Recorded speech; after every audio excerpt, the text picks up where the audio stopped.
Hello Arun, welcome back to our channel keep creating.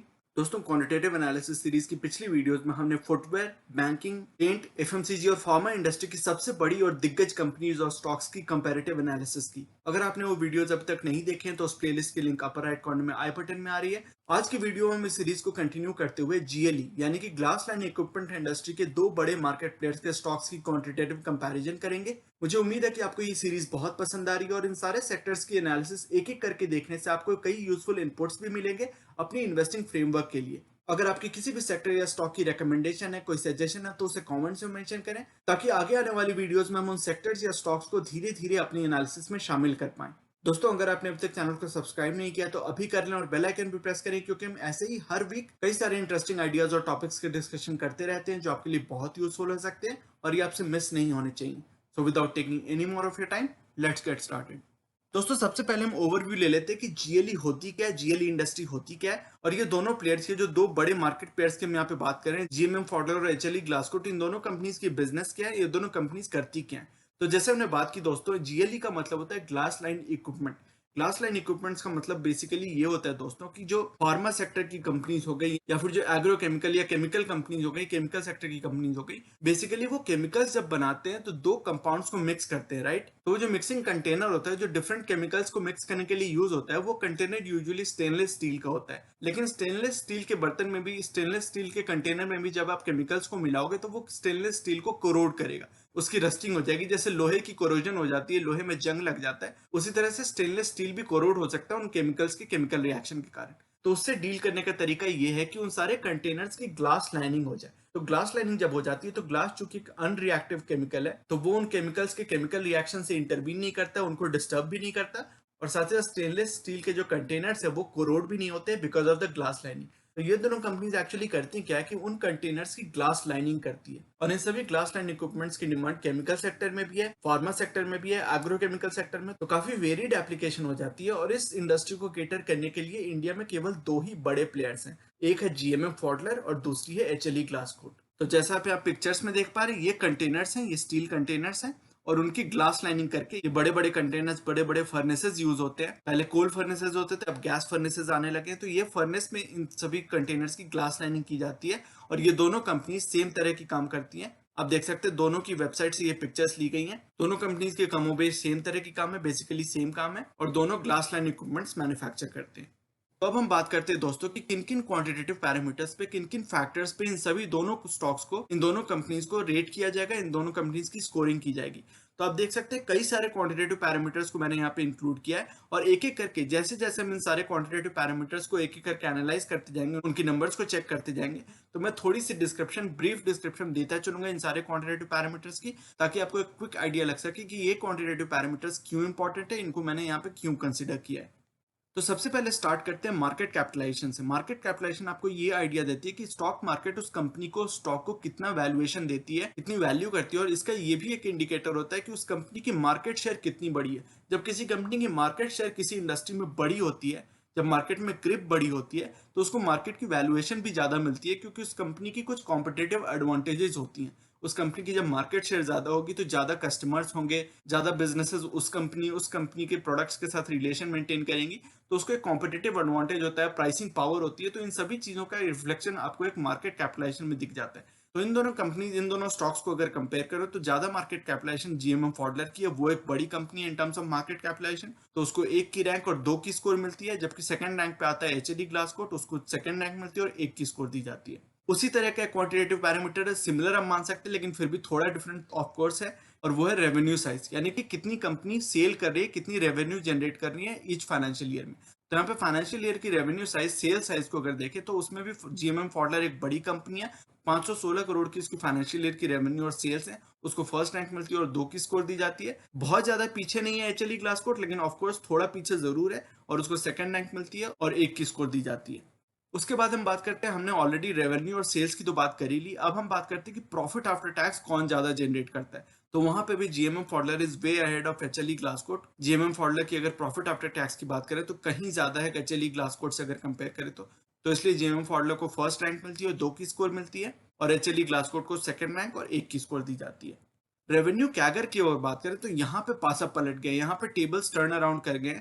यहाँ पे revenue CAGR यानी कि रेवेन्यू किस ग्रोथ रेट से बढ़ती रही है, compounded annual growth rate revenue और सेल्स की किसकी ज्यादा रही है। तो यहाँ पे एक्चुअली ग्लासकोट बाजी मारता है, 22% की बहुत अच्छी रेवेन्यू कैगर है compare to 13.6% for GMM Pfaudler, which is decent, बहुत बुरी नहीं है, लेकिन फिर भी अगर बात करें कंपैरिजन की तो actually Glascoat's numbers are much better than GMM Pfaudler's numbers. तो इसलिए एक्चुअली ग्लासकोट को फर्स्ट रैंक और 2 की स्कोर मिलती है, followed by GMM Pfaudler which is at the second rank and gets a score of 1।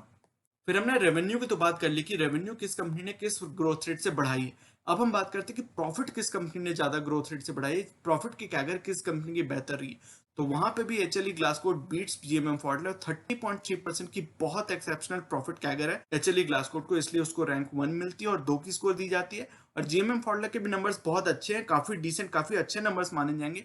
18.9%, almost 19% की profit CAGR GMM फॉडलर की, तो उसके भी नंबर्स काफी स्ट्रॉन्ग है। लेकिन चूंकि कंपैरेटिव एनालिसिस कर रहे हैं तो HLE Glascoat scores better than GMM फॉडलर की रैंक 2 और स्कोर 1 है।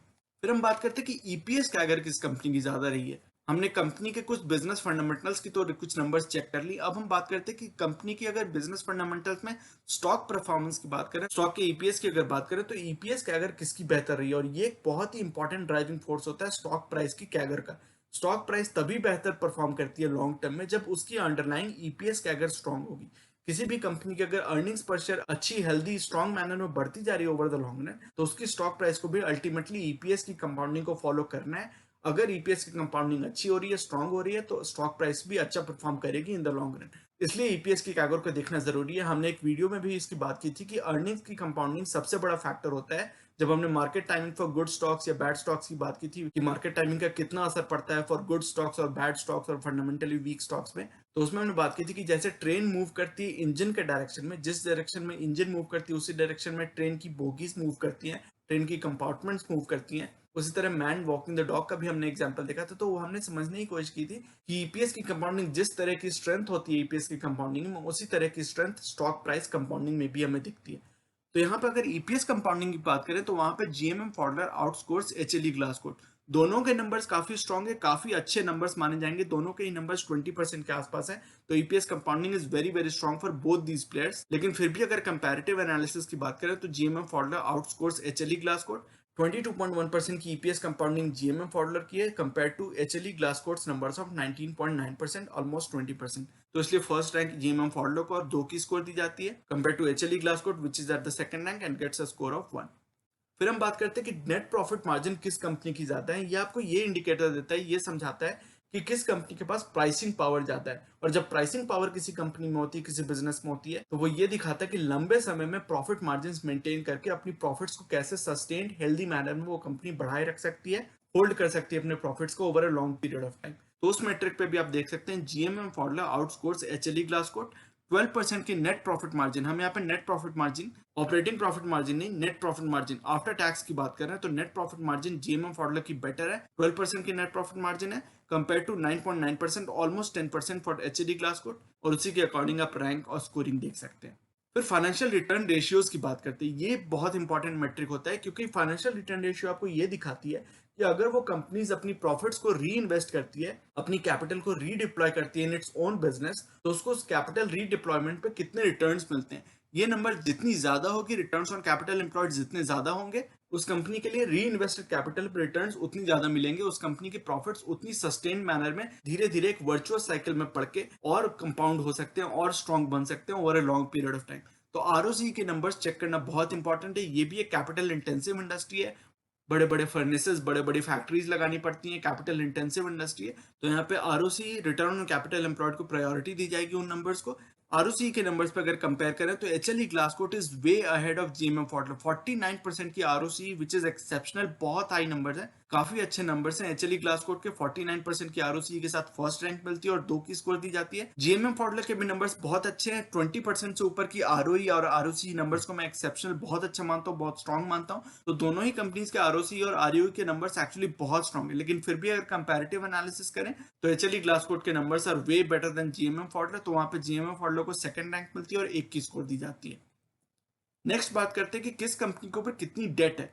कितनी फाइनेंशियल लेवरेज के साथ काम कर रही है कंपनी। अगर किसी कंपनी के ऊपर डेट कम है तो चूंकि एक कैपिटल इंटेंसिव इंडस्ट्री, जैसे हमने ऑलरेडी बात कर ली, तो चूंकि एक कैपिटल इंटेंसिव इंडस्ट्री है तो जितनी डेट कम रहेगी कंपनी को उतना कम इंटरेस्ट पे करना पड़ेगा, कंपनी की नेट प्रॉफिट मार्जिन पर असर कम पड़ेगा। और खासकर जिस समय से हम गुजर रहे हैं कोविड के टाइम से, यहाँ पे बिजनेस में स्ट्रेस आ सकती है, कंपनीज अपनी ऑर्डर्स को पोस्टपोन कर सकती है, तो वैसी कंडीशंस में जितनी कम डेट होगी कंपनी के ऊपर फाइनेंशियल बर्डन उतना कम होगा, उसकी फाइनेंशियल हेल्थ उतनी अच्छी रहेगी, फाइनेंशियल स्ट्रेंथ उतनी अच्छी रहेगी। तो यहाँ पे डेट टू इक्विटी अगर चेक करें तो वहां पे बहुत स्टार्क डिफरेंस आपको दिख रहा है। HLE Glascoat is way over leverage compare to GMM Pfaudler. GMM Pfaudler के डेट टू इक्विटी बहुत मैनेज्ड है, वेल मैनेज्ड है, लेकिन एचएलई ग्लासकोट ने बहुत बड़ा डेट लिया हुआ, 1.29 की 1.3 की बहुत high debt to equity ratio है compare to GMM Pfaudler which is almost negligible. यहाँ पे बहुत बड़ी एक चीज है जो आपको ध्यान रखनी है। If you are investing in HLE Glascoat, this is one thing that you have to keep track of कि इसकी डेट टू इक्विटी अभी करंटली बहुत हाई है। आगे हो सकता है कि डेट को अपने पेयर डाउन करे, कम करें तो अच्छे नंबर्स हो सकते हैं, धीरे धीरे इंप्रूव कर सकते हैं, but currently debt to equity ratio, debt to equity numbers are much better for GMM Pfaudler compare to HLE Glascoat. तो एचएलई ग्लासकोट को सेकंड रैंक और 1 की स्कोर मिलती है और कॉरेस्पॉन्डिंगली जीएमएम फॉडलर को फर्स्ट रैंक और 2 की स्कोर दी जाती है। फिर हम बात करते हैं कि प्रोमोटर प्लस इंस्टीट्यूशनल होल्डिंग क्यों इंपॉर्टेंट है, ये एक बार समझ लेते हैं। तो प्रोमोटर होल्डिंग जितनी ज्यादा होती है, हमने पहले की भी वीडियोस में कई बार इसकी डिस्कशन की है कि प्रोमोटर होल्डिंग जितनी ज्यादा होगी, प्रोमोटर्स की बिजनेस मैनेजमेंट की अपनी परफॉर्मेंस को मेंटेन करने, कंपनी की ग्रोथ को मेंटेन करने, कंपनी को ग्रो कराते रहने, प्रॉफिट्स को मेंटेन करने में उतनी ज्यादा मोटिवेशन होगी। क्योंकि कंपनी में प्रोमोटर की शेयर होल्डिंग अगर सिग्निफिकेंट है तो सबसे ज्यादा डिविडेंड्स, कैपिटल अप्रिसिएशन वगैरह सबसे ज्यादा प्रोमोटर्स को ही मिलेंगे। तो उनकी एक पर्सनल मोटिवेशन भी होती है, करियर मोटिवेशन भी होती है कि कंपनी को अच्छी तरीके से ग्रो करते रहें। एक सेल्फिश इंटरेस्ट होता है क्योंकि skin in the game high होता है।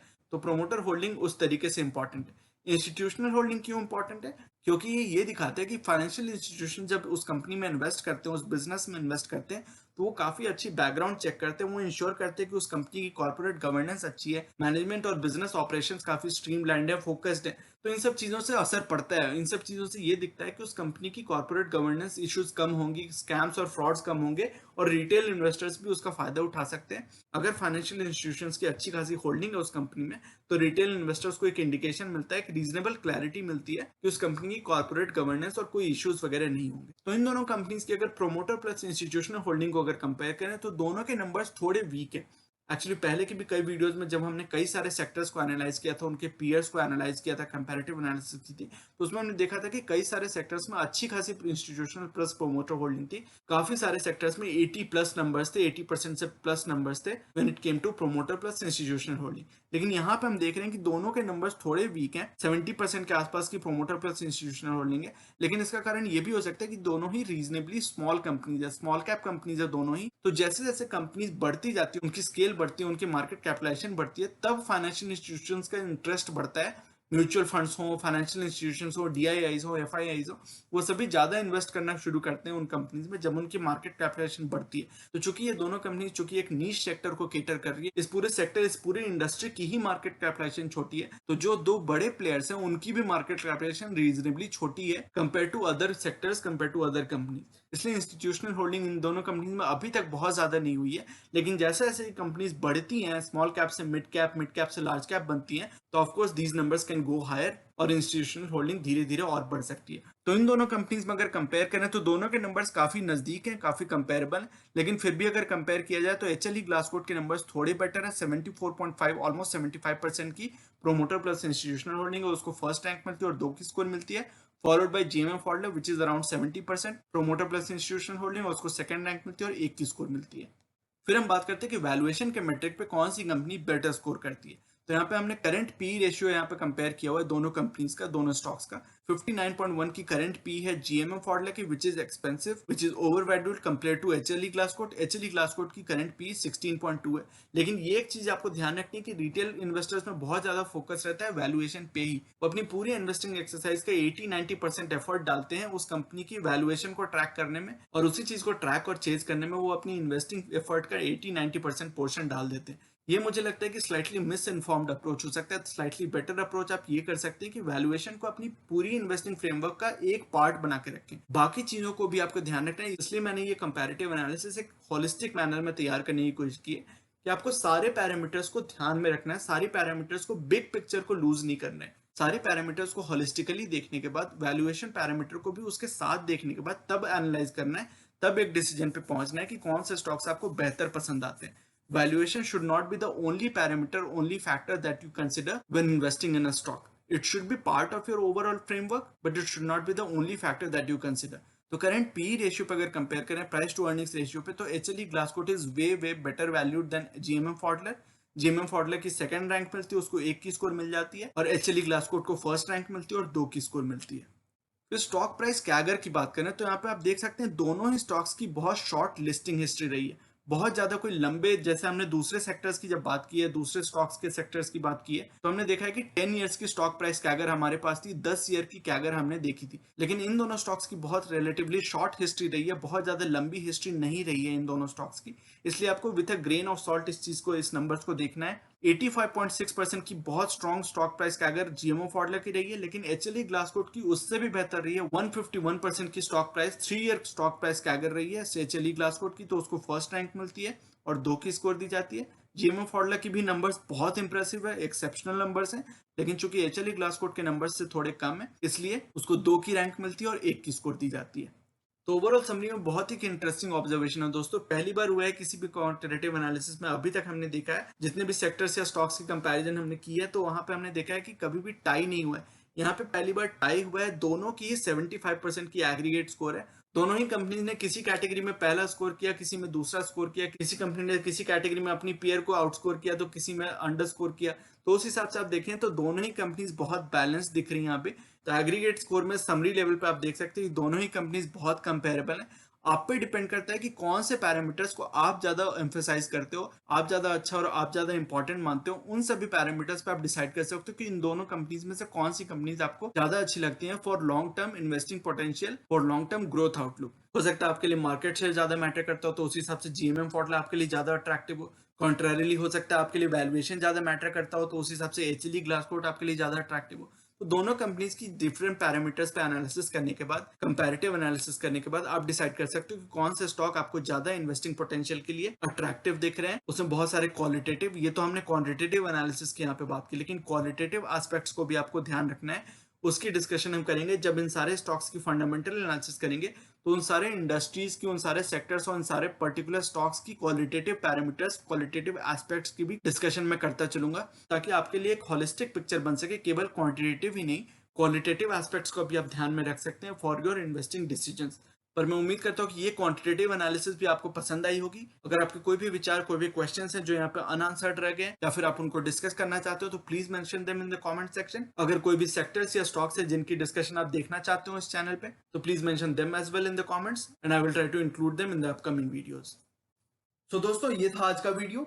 ये सेइंग जो कि है नॉलेज इज पावर सुप्रीम, ये इस चैनल का मिशन है, जो कि है आप तक सही नॉलेज पहुंचाना। आगे आने वाली वीडियोस में हम mutual fund, investing, asset allocation और डायरेक्ट स्टॉक से रिलेटेड कई सारी एनालिसिस करेंगे और बहुत सारे इंटरेस्टिंग टॉपिक्स को डिस्कस करेंगे। So you should definitely subscribe to the channel and remain posted for further updates. अगर आज की वीडियो कंटेंट आपको पसंद आया है तो वीडियो करें लाइक। अगर आपको लगता है कि इस इन्फॉर्मेशन से किसी की मदद हो सकती है, तो इसे अपने दोस्तों और फैमिली मेंबर्स के साथ शेयर करें और चैनल को करें सब्सक्राइब। मिलते हैं अपने अगले वीडियो में एक और टॉपिक के डिस्कशन के साथ। तब तक के लिए take care and see you soon. Bye bye.